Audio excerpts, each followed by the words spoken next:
Hey everybody, welcome back. We are cooking something exciting tonight. Another item that's contained in the inspiration guide, a complete meal, fajitas. Yum. Can you hear the sizzle? Can you smell the charring beef? All right, stick around. Let's watch.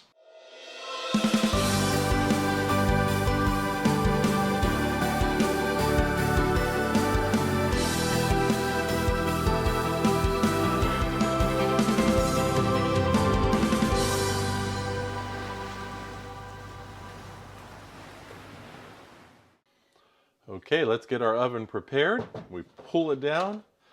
We're going to take out the other two trays and only have the sear plate in here. We're going to choose mode, sear crisp. We're going to set the temperature to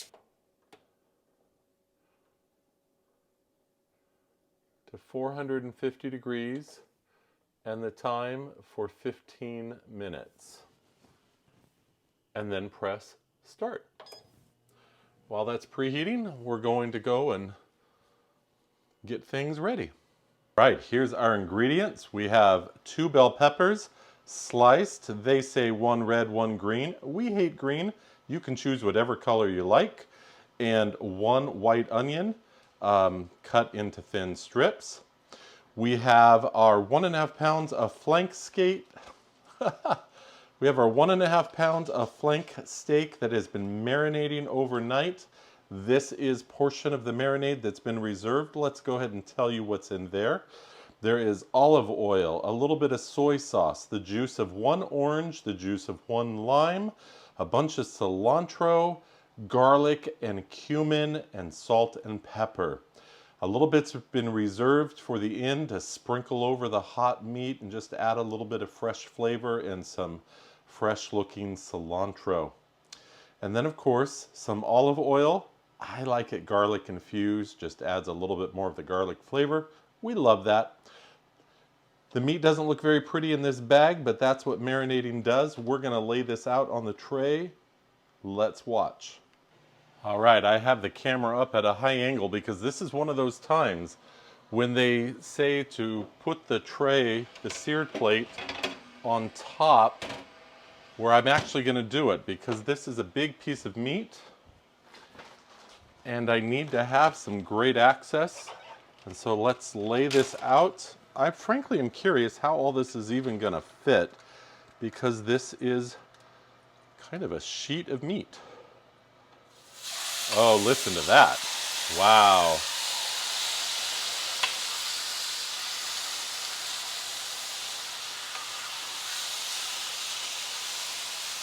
Okay, that sounds so good. Let's put all the vegetables on here now around it. They say to place the meat in the center, surrounded by the vegetables. And again, I just don't see how it's all going to fit. But we're going to make it work.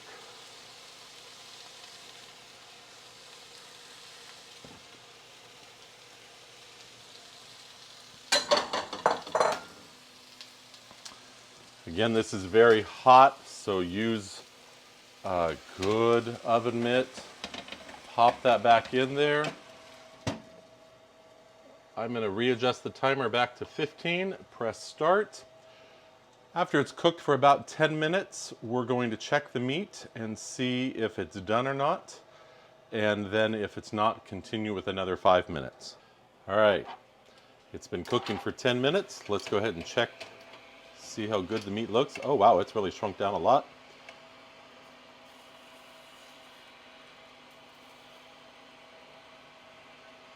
Okay, I'm going to let that cook a little bit more. All right, it seems to be done. Let's pull this meat out, let it rest.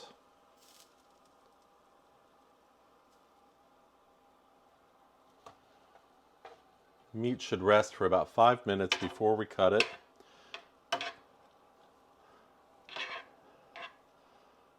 Okay.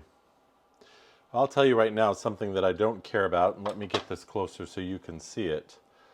The meat had all that juice or moisture from the marinade, and so in fact the meat did not sear well and the vegetables did not get what you would expect for a fajita. I mean, they're cooked and the flavor is going to be great, but I would make sure if I did this again, and give a tip to you, that you drain that off really well before you lay it on the sear plate.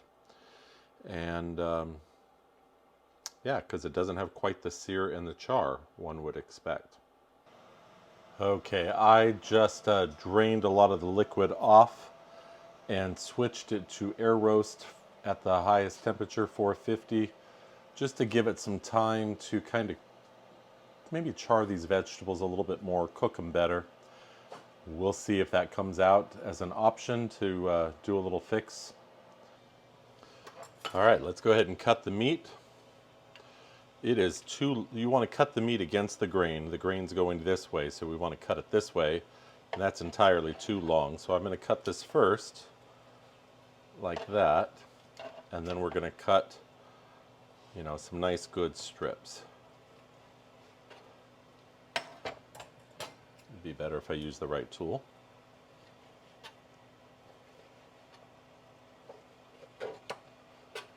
The meat looks great. It's not overdone.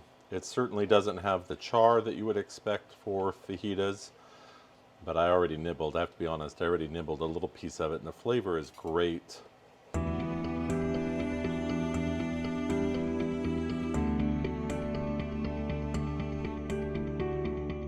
right, the recipe says to go ahead now and to warm up your tortillas if you're using those, and get it all ready to go. You can add your toppings, whatever you want. Of course, guacamole, sour cream, and cheese are standard, but you put whatever you want on it and enjoy a great meal. Let me pull this out, get the vegetables out, and let's take a look.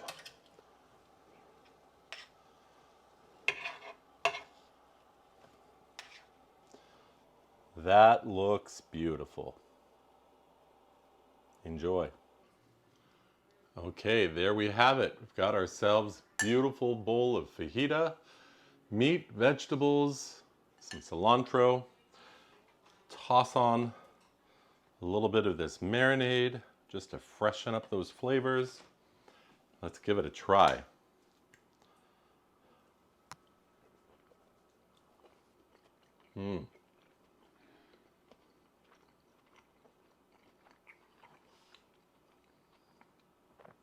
That's a great recipe. The orange and the lime comes out nicely on the meat, and the vegetables seared nicely. Eventually, when I poured off some of the liquid, turned it on air roast just to dry things out a little bit more, they came out okay. So that obviously shows a little bit of a weakness in that recipe, not necessarily the use of the machine. But you know, a lot of these machines, they want to be the replacement for everything in your kitchen. And just some things don't work as well. And certainly anything that has a lot of moisture on the sear plate is going to cause a steaming effect more than it is a grilling, roasting effect. So it might work if in fact I didn't have any marinade that, you know, as I had already said, if I would have patted dry some of that marinade. But who knows, it still might not have worked for that meat. It's perfectly fine. The flavors are great, but you just got to play around with some of these recipes to make them work for what you want to do. But this is a great, simple, quick meal for a family. It's healthy, and you could change the meat out to chicken or any meat that you like. I think it would be really good to try the exact same marinade, spices, everything, but with prawns or shrimp. And obviously don't cook it quite as long. But that probably would be wonderful. We love shrimp fajitas, so maybe you would too. So hey, thank you for watching and learning with me on how this can be done. And we don't always get to go out to a restaurant where they bring that sizzling platter to you. So this is nice to be able to make these at home and enjoy with your family. And so thank you again for watching. Would you go ahead and like and subscribe if you haven't already, and join our community and help promote the making of more of these sorts of videos? Again, watch all of my other content. Go back to the various playlists and just binge watch. Come on now, while you're eating your fajitas, okay? Hey, thank you. We'll see you next time.